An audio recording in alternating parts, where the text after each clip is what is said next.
YCP party అధినేత జగన్మోహన్ రెడ్డిపై జనసేన నేత ఎమ్మెల్సీ నాగబాబు తీవ్రస్థాయిలో విరుచుకుపడుతూ ఒక వీడియోని విడుదల చేశారు. వైసీపీని హిందూ ద్రోహి పార్టీగా అభివర్ణించిన ఆయన గత ప్రభుత్వ హయాంలో జరిగిన అంతర్వేది రథం దగ్ధం, రామతీర్థంలో విగ్రహం తల నరికివేత, తిరుమల డిక్లరేషన్ లాంటి అంశాలను ప్రస్తావించారు.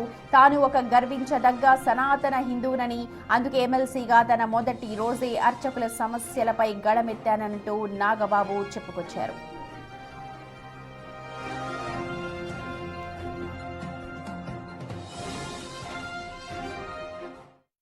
అంతర్వేది శ్రీ లక్ష్మీ నరసింహస్వామి వారి రథం దగ్ధమైన రోజు, రాష్ట్ర వ్యాప్తంగా ఉన్న హిందువులందరి మనోభావాలు దెబ్బతిన్న రోజు. అప్పటి వైసీపీ ప్రభుత్వం ప్రతిపక్షాల ఒత్తిడికి తలొగ్గి కేసుని సిబిఐకి అప్పచెప్తామని చెప్పింది. కట్ చేస్తే 2023లో ఒక హిందూ హక్కుల యాక్టివిస్టు ఆర్టీఐ వేశాడు. దానికి సిబిఐ ఏం సమాధానం చెప్పిందో తెలుసా? అసలు ఈ కేసు మేము టేకప్పే చేయలేదని చెప్పారు. మసిపూసి మారేడికాయ చేయడంలో ఎక్స్పర్ట్స్ అయినటువంటి ఒక్క వైసీపీ నాయకుడైనా దీని మీద మీడియాలో మళ్ళీ మాట్లాడడం చూసారా?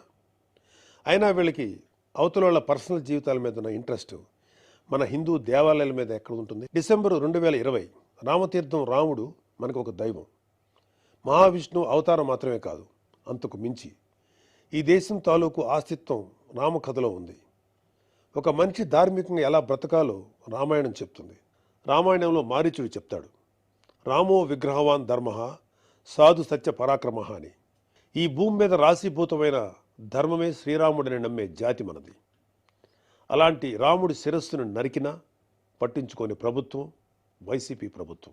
అప్పటి ప్రభుత్వం ఇన్వెస్టిగేషన్లో చూపించిన నిర్లక్ష్యం వల్ల దీని వెనుకున్న అసలు దోషులను శిక్షించలేక ఏదో నామకే వాస్తే కేసులు పెట్టి దీన్ని నీరు కార్చారు. అయినా మీకు మీ మంత్రులకి రిలీజ్ సినిమాలకు రివ్యూలు ఇవ్వడం మీద ఉన్న శ్రద్ధ రాముడి మీద ఎందుకు ఉంటుంది? జనవరి 22, 2024 అయోధ్య రామమందిరం ఇనాగ్రేషన్ కొన్ని దశాబ్దాల సుదీర్ఘ న్యాయ పోరాటం తర్వాత, కొన్ని వందల మంది బలిదానాల తర్వాత హిందువులు కలల కన్నా రామమందిరం కల సాకారమైంది. దేశమంతా ఒక పండగలాగా దీన్ని సెలబ్రేట్ చేసుకున్నారు. మన రాష్ట్రం నుంచి పవన్ కళ్యాణ్ గారు, చంద్రబాబు నాయుడు గారు కూడా వెళ్ళి అందులో పాలు పంచుకున్నారు.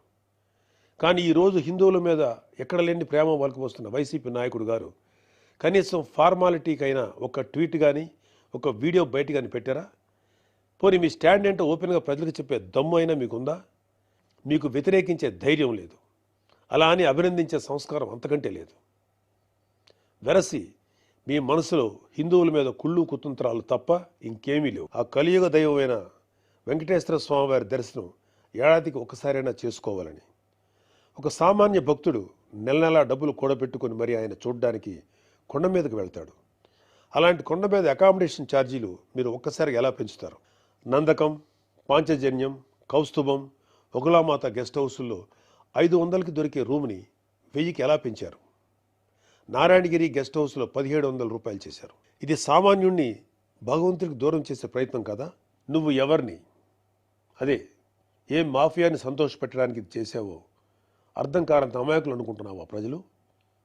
దర్శనాలు సేవలు అయితే ఇంకా దారుణం. ఏదో కాయగూరల బేరం ఆడినట్టు 10,000 చెయ్యి, దీన్ని 5,000 చెయ్యంటూ ఎంత నిర్లక్ష్యంగా మీ సుబ్బారెడ్డి బోర్డు మీటింగ్లో మాట్లాడాడో మొత్తం రాష్ట్రం అంతా చూసింది. అంత చులకన మీకు హిందువులంటే. ఇకపోతే తిరుమల మీద నువ్వు చేసిన దోపిడీ అంతా ఇంత కాదు. ఒకే ఒక ఉదాహరణ చెప్పాలంటే టీటీడీ కామన్ గుడ్ ఫండ్కి ఇచ్చే కాంట్రిబ్యూషన్ 2.5 కోట్లు ఉండేది. దీన్ని సెప్టెంబర్ 2021లో 50 కోట్లకు ఒక్కసారిగా పెంచేశాం. అసలు ఇక్కడే కాదు, ఎక్కడ కొండ కనపడినా గుండు కొట్టేయాలనుకోవడమేగా మన అలవాటు. ప్రతి రిలీజియస్ ఇన్స్టిట్యూట్కి ఒక సాంప్రదాయం ఉంటుంది. దాన్ని గౌరవించడం మన ధర్మం. యుధా రాజా తదా ప్రజ అంటారు. నాయకులే రూల్స్ ఫాలో కాకపోతే ఇంకా ప్రజలు ఏం ఫాలో అవుతారు? అయినా బాధ్యత గురించి వైసీపీకి చెప్పడం చెవిటోడి చెవిలో శంఖం ఊదినట్టే. పవన్ కళ్యాణ్ గారు ఆయన కూతురు పొలినాని తిరుమల తీసుకువెళ్ళినప్పుడు ఆ అమ్మాయి మైనర్ అయినా కూడా ఒక గార్డియన్గా ఆ అమ్మాయి తరఫున డిక్లరేషన్ ఇచ్చారు. పవన్ కళ్యాణ్ గారి సతీమణి అన్నాగారు కూడా డిక్లరేషన్ ఇచ్చారు. ఇంత ఎందుకు, ఈ దేశ రాష్ట్రపతి అబ్దుల్ కలాం గారు కూడా తిరుమలలో డిక్లరేషన్ పంపిన సంతకం చేసి అక్కడి నుంచి సాంప్రదాయాన్ని గౌరవించారు. నువ్వు కలాం గారి కన్నా గొప్పోడివా? డిక్లరేషన్ ఇవ్వకుండా వెళ్ళటమే కాక మీ మంత్రి వచ్చి ఆడి అమ్మ మొగుడు కట్టాడా తిరుపతి గుడి అని అంటాడా? అలా తలపొగురు మాటలు మాట్లాడితేనే జనాలు 151లో మధ్యన 5 తీసేసి 11 ఇచ్చారు. అయినా నువ్వు ఏమైనా మారావా? లేదు. డిక్లరేషన్ అడిగారు అని తిరుమల పర్యటన క్యాన్సిల్ చేసుకున్న చరిత్ర మంది. అయినా సెక్యులర్ ప్లేస్కి రిలీజియస్ ప్లేస్కి తేడా తెలియని నిన్ను ఎడ్యుకేట్ చేయటం మా వల్ల కాదు.